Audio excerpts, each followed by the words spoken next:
Hi, welcome to the MotoVlog. I haven't posted in the last couple months for a number of reasons, the least of which is not that pesky making a living thing that keeps rearing its ugly head. Yeah, and for me, making a living involves producing 2 television shows here in Hawaii, and a couple months ago, we were heading into rating periods, and both shows were up for renewal. And if I didn't do well in the ratings, I probably would have lost both shows. They would have canceled me. Now that's not a big deal, except if I get canceled, then, you know, I just have to sell the house and move the family into a homeless shelter. But other than that, by the way, we did very well in the ratings, and it turns out that 1% of all Hawaii households watch both shows once a week.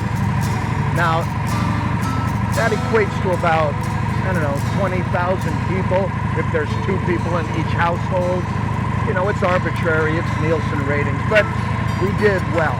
And, well, in the coveted 18 to 49 demographic. So that's what I was concentrating on. Also, I say tried because the show did not get bought, to do a 3rd show about music with someone else hosting other than myself. It's still in the works. We'll see.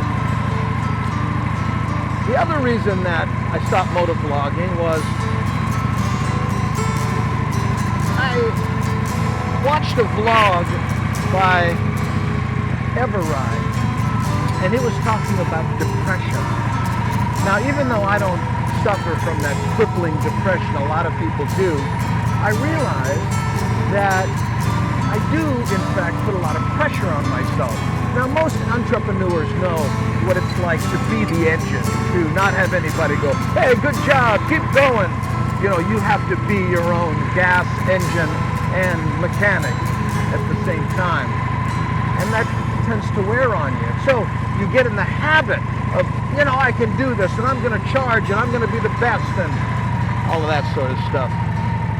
Well, I realized that I was doing a lot of things that I didn't really need to. You know, for instance, the MotoVlog news I was doing 3 of those a week. What? You know, it got to the point where it was more homework than it was fun.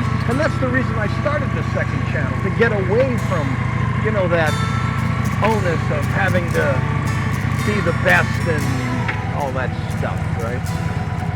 So I really started examining what was important.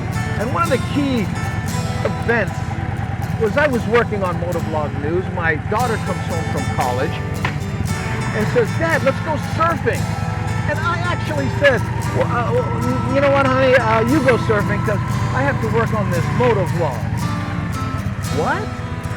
Pretty soon she'll be married, kids, and I'll be crying for her and her kids to come over and visit me. And here she wants to go surfing. So you know what? I said, whoa, hold on. You know what? Let's go surfing. And I went surfing for the first time in 15 years. And I got to tell you, I don't know if you can tell, I look a little darker now. We've been going, spending time with my daughter. Now, that got me thinking about everything else. For instance, I play chess online, right? And I'm really in love with my score. I won't tell you what it is, it's very low. But still, I would find myself having trouble sleeping if I made a stupid move and lost the game, right? Well, guess what? It's anonymous. Nobody knows it. You know, and I would go, okay, I'm not going to play any rated games. I'm only going to play unrated so that my score stays high. Well, what? Nobody even knows it's me except me. But there I go again, right? I don't know if you can appreciate this analogy, but when I was taking martial arts, and you have to understand, in Hawaii, taking martial arts, it's like Little League, you know? Because of the Asian influence here, everyone takes martial arts. And I didn't get very far, brown belt, but I did continue on into my 20s. But still, I remember when I was teaching the kids, the white belts, how to punch, for instance, you ended up teaching them what not to do more than what to do. In other words, kids, when they throw a punch, they'll tend to cock their hand back and then do that. And you go, hey, when you open a doorknob, you don't go, right? You just go straight for the doorknob. And that's how a punch should go. Bam!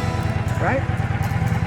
Now, I don't mean to turn this into a violent kind of thing, but my point to that analogy is that the trick is to boil it down to the essence, to find out what is really important and do that, right?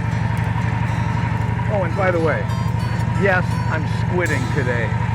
Please don't make any comments on that. Somebody just said something to me, hey, where's your helmet? And they weren't even a rider. And it dawned on me that, you know how you have the non-motorcycle community, and they tend to, what are you, nuts on that bike? What do you got, a death wish? Are you crazy? You know how dangerous what you're doing is? And in my hippie days, we would have called them the establishment, right? Well, guess what? Within the motorcycle community, which are a bunch of freedom-loving people, there is the establishment, in a sense. The same guys. Oh, what do you mean you don't have a helmet? What, do you got a death wish? What are you, nuts? You know how dangerous what you're doing is?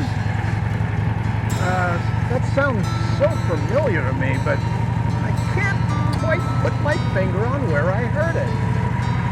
Sometimes I wear a helmet, sometimes I don't. Let those who ride decide, okay? In fact, looks like it might rain.